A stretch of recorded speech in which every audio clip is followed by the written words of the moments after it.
Dragon Age the Veilguard was an epic flop, but for some reason it just keeps giving me content to talk about almost on a near daily basis. We have a writer by the name of Sheryl Chee who's coping over the fact that EA has gutted the developer BioWare. It's literally relocating, restructuring people to go work on Mass Effect, or even worse, see ya, pack your belongings in a box, and get out of here, skedaddle, because we don't need you anymore. This game flopped. It struggled to sell 1.5 million units. And a matter of fact, today I thought I saw that these projections might even be a little bit over embellished, that they actually might have sold less than that. So big yikes on that. So Sheryl Chee is claiming that the franchise itself is not dead, despite EA and BioWare essentially being gutted and axing most of the writing team. Yeah, just the other day we found out a whole bunch of these woke writers have been let go from the company. I'm sorry, Robert. We're no longer working here. Didn't mean to disturb you. I'm getting all of my little Bell Manor quotes mixed together. Anyways, inside jokes aside, Chi wrote on Blue Sky, the pedo social media platform, that Dragon Age isn't dead. There's fic, there's art, there's the connections we made through the games and because of the games. Technically, EA BioWare owns the IP, but you can't own an idea no matter how much they want to. Dragon Age isn't dead because it's yours now. So that is cope and sieve there, guys. Literally, the fan fiction and the artwork, and it's about the connections we made. Like, that's cope. All right. Dragon Age is done. I think this is going to be the last Dragon Age we're going to see for quite some time. Wasn't there like an advertisement or a review from IGN that said even if this is the last Dragon Age we get, that it was still like they rated it high, but they mentioned specifically in the quick synopsis that this could possibly be the last Dragon Age. It's probably going to be the last Dragon Age, guys. And I'm sorry if you're a longtime fan. They decided to go the DEI route. They decided to go the cringe route, the top surgery scar route, the let's create these characters and make them look ugly route. The endless repetition of these patterns that we've seen from games made for the modern audience were there. And what do you expect? Now, I saw a lot of people in my comment section saying that I was spreading misinformation and that the game was fun and this and that. Guess what?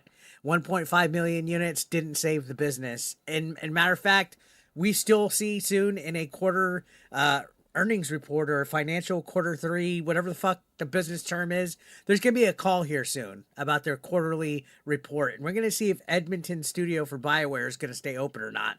Corin Bush is already gone. That's a huge red flag there.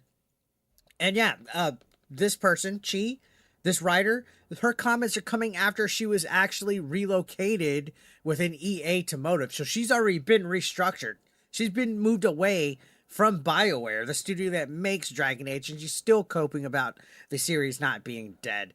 So here's the tweet that she said. I'm now with Motive. It's been a hard 2 years seeing my team get chipped away and having to still keep going, but I'm still employed. So there's that. Now, I'm not trying to laugh about people losing their jobs, but I don't think she's going to be employed for much longer the way that EA's looking. And BioWare's the least of EA's problems at this point. FIFA, that whole thing's a mess right now. Madden isn't doing as good as it once was. Sure, they're making money with microtransactions and stuff, but people are tuning out of microtransactions and live service games and stuff. EA can't rely just on their sports franchises, especially since they lost FIFA, which was like their moneymaker. Now it's like FC soccer, or I don't know. I don't follow that crap, but Veilguard was something that they needed to have be successful, and it's far from that.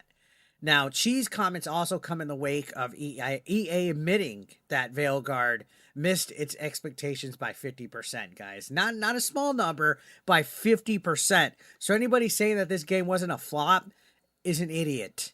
You guys don't know any better. And EA said exactly, here was the quote, that Dragon Age engaged approximately 1.5 million players during the quarter, down nearly 50% from the company's expectations. That's numbers that people get fired for, that people get moved around for, laid off for. Corin Bush, bye-bye, bye-bye, right? Now, a week later, after the whole announcement, BioWare GM Gary McKay announced that BioWare would be making cuts. Now, they said it in a nice way. We read the blog post saying that a number of the staff have been moved to other studios within EA, that they have incredible talent working at BioWare, and they've worked diligently over the past few months, and now they're moving them to other, I guess, areas where they have open roles that these people can fit, and that they don't need a full studio to work on the next Mass Effect. So they're putting them down softly. They're going to, I guess, give them severances and stuff like that. But even after that, like I mentioned, numerous writers and editors announced that they were no longer with BioWare. And people like Jeff Grubb were trying to say that Smash and Grumps had wrong insiders, that we're just making up crap. How convenient, right? But now all these layoffs are happening. Grubb, what's up, buddy? Was Smash and Grumps wrong? Were they wrong? Answer that. People don't just lose their jobs because of no reason. It's because Vale Garden, Edmonton, BioWare Studio are in trouble. And we'll see. Again, the rumor was this month in February, Edmonton Studio for BioWare is going to be shutting down. We'll see very shortly. Now, a former BioWare writer, Anne LeMay, claimed that none of the writers or editors she worked with between 2011 and 2016 were left at the company. You can see here they are on X saying, I was a writer at BioWare for 5 years. I learned a lot during that time from exceptional folks in many disciplines, but also specifically from my fellow writers and our amazing editors on both the Mass Effect and Dragon Age brands. Today, not a single one of those writers and editors remains employed there. Yikes, right?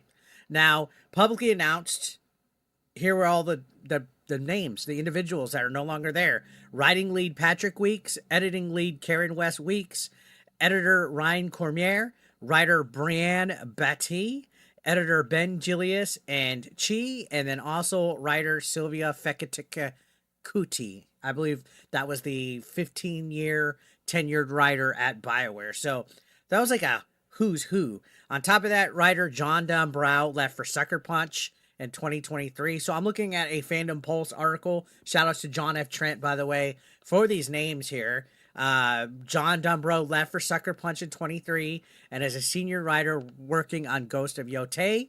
Courtney Woods joined Sucker Punch in September 2022. Mary Kirby's LinkedIn profile also claims that they left BioWare in September 2023. So the list goes on and on. There's like 2 or 3 more names, and they're all in the screenshots for Veilguard. They're all gone. All bye-bye. Now, like I said, Chee's comments literally come across as cope. She's coping. Oh, it's about the people we met along the way, this whole kumbaya and all the memories, and we have all our fiction and our art and all this crap. No, lady. No. This series is a failure. It's dead. Sure, you can have your rose-tinted glasses. You can make your fiction and all that. But Dragon Age is being dropped. EA has abandoned this game. BioWare is fucking finished. It's a sad case of what happens when you allow a video game to become infected with DEI propaganda and woke ideologies and all that. And, you know, that's why I cover this. I think it's absolutely cringe. I think DEI kills art, like Elon Musk said, and that's why I talk about it. I'm very passionate about this subject. So let me hear you guys out in the comments down below. And let's see what you guys have to say. And don't forget to hit that subscription button. I'll see you on the next one, guys. Thank you so much for watching, as always.